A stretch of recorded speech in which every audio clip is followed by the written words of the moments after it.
하나님 말씀 보시겠습니다. 잠언 3장 13절에서 15절까지 말씀 보세요. 구약성경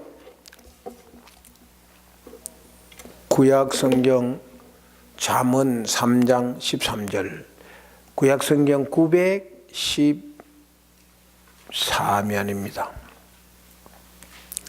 잠언 3장 13절에서 15절까지입니다. 지혜를 얻는 자와 명철을 얻는 자는 복이 있나니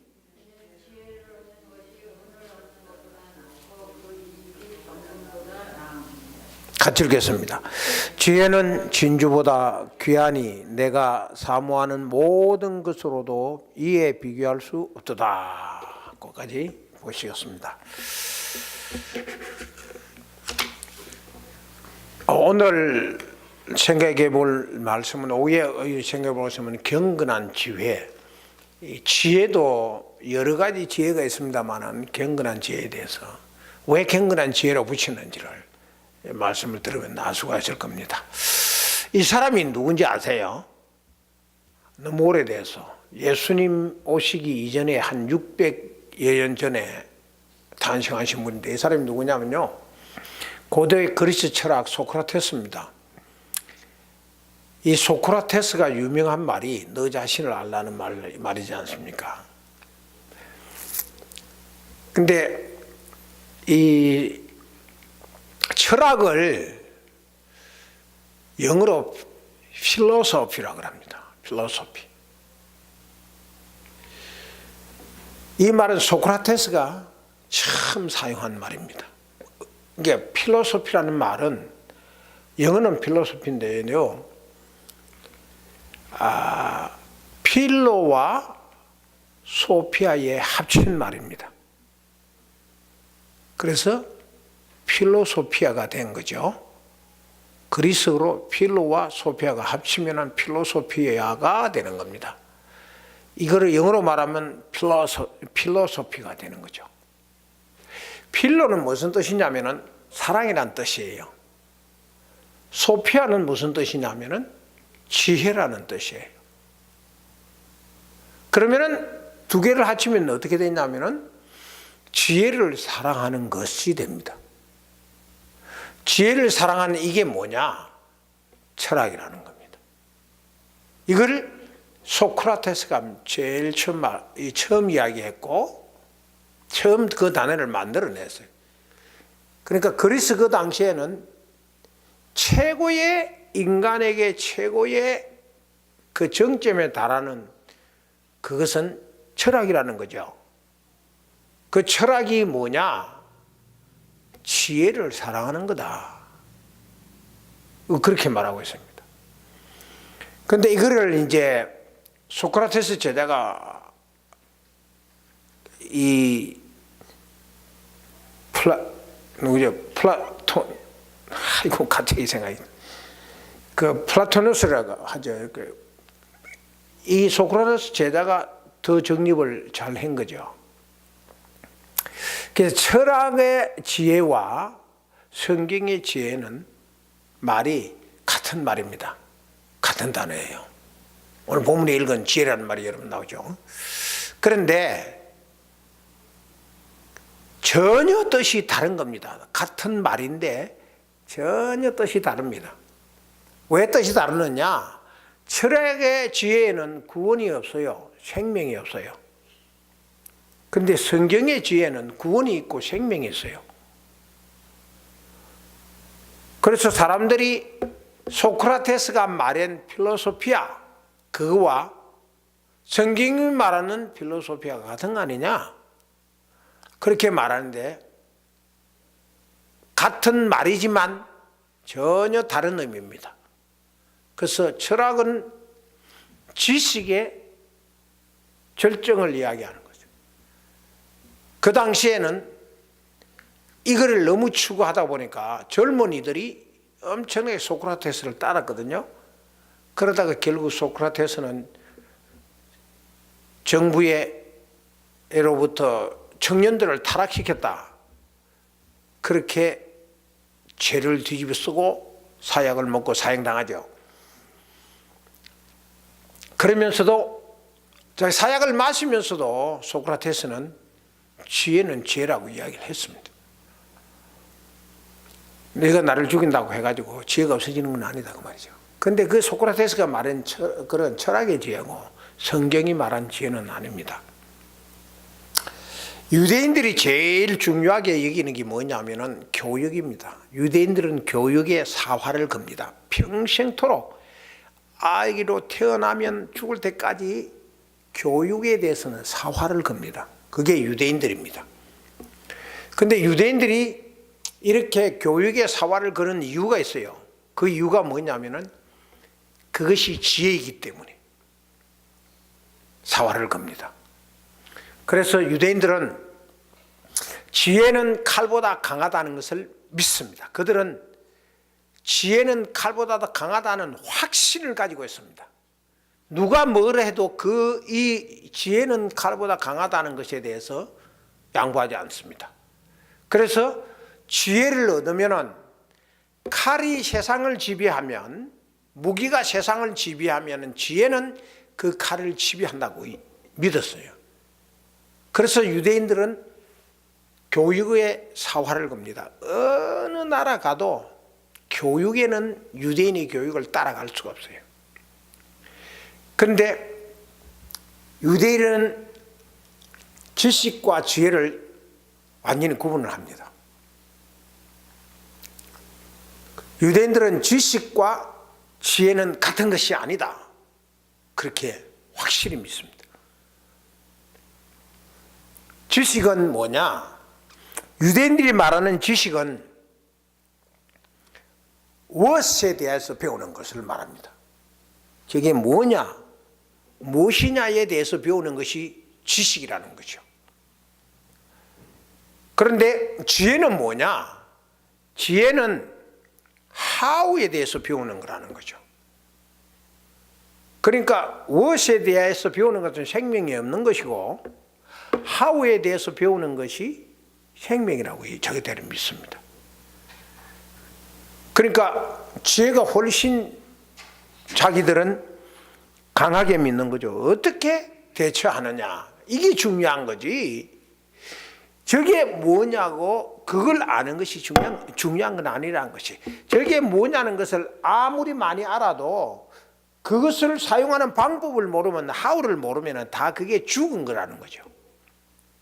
그래서 방법이 중요하게, 믿음에도 성경 지식 많이 아는 거, 신앙생활 오래 한 거, 그런 것들은 무엇이냐면 what에 대해서 배우는 거예요. 무엇에 대해서 배우는 거예요. 그래서 성경은 그러면 믿음의 파워가 없어지죠. how가 있어야 믿음의 파워가 생기는 거죠. 우리가 성경을 읽고 말씀을 듣고 깨달아가는 가운데서 만약에 예를 들어서 헌신에 대해서 배웠어요. 헌신이 뭐냐에 대해서 배웠어요. 근데 헌신이 무엇이냐에 대해서는 아무리 헌신은 이것이고 정신의 정의를 내리고 헌신에 대해서 아무리 배워도 how, 어떻게 헌신하는 것을 모르면 헌신이 능력을 발휘할 수가 없는 거죠. 그리고 유대인들은 what보다는 how를 더 중요하게 여겨요. 그래서 유대인의 교육 목표는 지식이 아니고 지혜입니다. 이게 큰 한 예로 유대인들은 자녀들에게 교육을 시키는데 교육의 목표가 있을 거 아니에요. 근데 교육을 시키는데 남에게 이기라, 네가 많이 배워야 남에게 이긴다, 그걸 가르치지 않습니다. 어떻게 가르치냐면은 남과 다르게 되라, 그렇게 가르칩니다. 그러니까 지식을 목표로 하면은 네가 많이 배워서 너보다 더 많이 배운 사람을 능가하고 이겨야 된다, 이렇게 되는 거죠. 그런데 지혜를 배우면은 이길 필요 없다 이거죠. 그는 그거 나는 나니까 너는 남들과 다르게 되라는 거죠. 분명한 거죠. 우리 믿음도 마찬가지입니다. 우리가 세상을 이기야 돼요. 그렇지만은 세상과 무엇이 달라야 되는 거지. 세상과 똑같으면 이길 수도 없는 거죠. 그게 지혜로운 거예요. 지혜. 그러니까 남과 다르게 돼야 된다. 이기려고 하면은 남을 짓밟아야 돼요. 그리고 내가 일어서야 돼요. 그런데 남과 다르게 되려면은 저 사람은 저 사람이고 나는 나니까 내가 다르게 살려면 저 사람도 살고 나도 살아나는 거죠. 둘 다 사는 거죠. 세상에 1등은 없다 그러잖아요. 1등이 되려면 2등을 짓밟아야 되거든요. 2등을 능가해야 되거든요. 이겨야 되거든요. 그래서 세계 어느 나라든지 미국은 조금 다릅니다만은 은메달은 인기를 못 얻어요. 은메달, 동메달은 인기를 못 얻어요. 그럼 꼭 금메달을 따야 되는 거죠. 근데 미국은 그래서 한국과 다른 나라 계산의 메달 계산은 금메달부터 계산합니다. 금메달이 몇 개냐? 그 다음 은메달이 20개 따도 금메달 하나를 따지 못하면 아무것도 없다고 생각해요. 계산을 안 치는 거죠. 근데 미국은 메달 계산을 그렇게 안 해요. 금, 은, 동 다 전체를 계산을 하는 거죠. 그게 남과 다르게 계산하는 방법이죠. 이 교육의 목표가 너 그러다가 남한테 진다. 돈 못 벌여. 더 많이 못 벌어. 그러면은 그거는 남을 이기려는 거죠. 남과 똑같이 돈 못 벌어도 좋다. 너는 작게 벌어도 행복하고 만족할 수 있으면은 남과 다르게 사는 거다. 그게 지혜라는 말이죠. 그 유대인들의 교육 목표는 그렇게 하는 거죠. 또 유대인들은 뭐라고 그러냐면은 위험한 일이 닥치면은 위기가 닥치면은 대항하지 말라고 그래. 그러면 어떻게 되느냐? 위험에 닥치면 대항하지 말고 위험은 피해야 한다는 거죠. 피해라고 가르치는 거죠. 자연적으로 생활을 할 때에 강의 위험과 자연의 위험이 태풍이 불어오고 바람이 불어오고 막 닥쳐올 때 그 위험에 내가 맞서서 싸운다는 것은 바보짓이에요. 어쨌든 그 위험을 피해가야 된다고. 유대인들은 그렇게 가르치는 거예요. 이렇게 교육하는 이유가 있어요. 그 이유가 뭐냐? 그것이 지혜라는 거예요.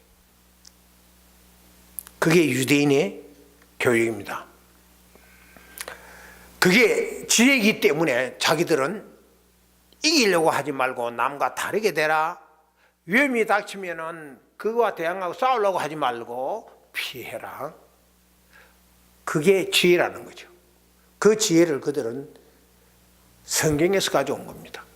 성경은 지혜를 뭐라고 말하는가? 같이 한번 들어보십시다. 시작. 지혜는 그 얻은 자에게 생명나무라. 지혜를 가진 자는 복되도다. 자, 여기서 지혜는 뭐라고 그러죠? 지혜는 얻는 자에게 생명나무라. 지혜를 가진 자는 복되도다. 그래. 지혜는 여기서 생명이라고 말합니다. 유대인이 그토록 교육의 목표를 지혜에 두는 이유가 바로 여기였습니다. 지혜가 생명이기 때문에. 그걸 가리켜서 경건한 지혜라. 그렇게 말합니다. 그래서 세상에 많은 지혜들이 있지만 철학의 지혜도 있고 정치의 지혜도 있고 경제의 지혜도 있고 문학의 지혜도 있고 예술의 지혜도 있지만 그 모든 지혜를 경건한 지혜라고는 할 수가 없습니다. 성경이 말하는 것은 경건한 지혜라죠. 왜 경건한 지혜냐? 거기에 생명이 있기 때문에. 본문의 말씀은 3장 13절부터 15절까지는 지혜가 무엇이냐에 대해서 말씀을 하는데요. 자, 같이 한번 읽어보십시다. 지혜를 뭐라고 그럽니까? 시작. 지혜를 얻는 자와 맹체를 얻는 자는 복이 있나니 그랬습니다. 지혜를 얻는 자는 명체를 얻는 자는 똑같은 말입니다. 복이 있다. 그래, 지혜가 뭐라는 거요? 복이라는 거죠. 지혜와 복을 같은 걸로 보겠습니다. 철학의 지혜는 축복과 같은 걸로 생각 안 합니다. 그냥 지식을 사랑하면은 그게 죄예요. 그래서 성경이 말하는 것은, 오늘 본문이 이야기하는 것은 그게 복이라는 거죠. 그게 축복이라는 거죠. 전혀 의미가 다른 거죠. 왜 지혜가 되느냐? 왜 지혜가 복이 되느냐? 그 이유는 지혜는 사망이 아니고 생명이기 때문에 그게 지혜가 복이라는 거죠. 전혀 다르지 않습니까? 철학이 말하는 지혜와 세상이 말하는 지혜와 성경이 말하는 지혜는 전혀 이렇게 다른 겁니다. 이 사상을 유대인들은 성경의 사상을 그대로 받고 믿고 있는 거죠. 그렇기 때문에